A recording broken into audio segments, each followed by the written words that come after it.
Is this the future of the financial system?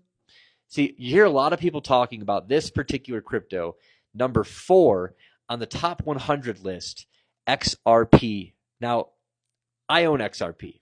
I like XRP. And if you've been following me for enough years, you know that I told you at the end of this cycle, which whether it's a super cycle or not, I was talking traditional cycle, which is around now, where we normally bottom and start going back up, right? Or we're going to start bottoming, which I we'll talk about that another day. I don't think that's what's happening. I think crypto has surpassed the 4-year cycle. I think it's very clear.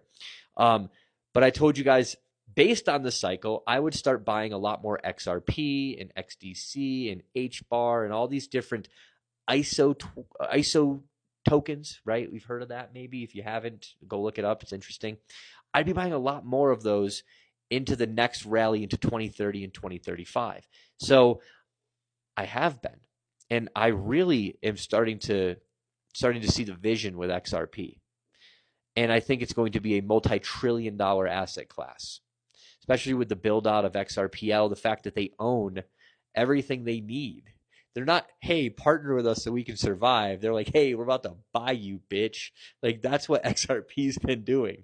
And so I've been as of recent more bullish on it than I ever have. I think you're going to see XRP surpass Ethereum. I think you're going to see it eventually someday potentially giving Bitcoin a run for its money. And this is the crazy thing that people think, if you're a Bitcoin maxi, you don't believe this, but there's going to come a day in the next probably 10 to 20 years where there's going to be a handful of these cryptos we're going to be talking about that have a larger market cap than Bitcoin, believe it or not.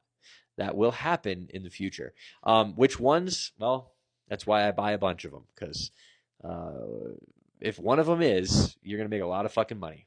So, do I think XRP should be the largest thing in your portfolio? No. Do I think that you should be buying it on a regular daily or weekly or biweekly or monthly basis consistently like you may be doing with Bitcoin? Yes. I think that it should be like a reserve asset for you.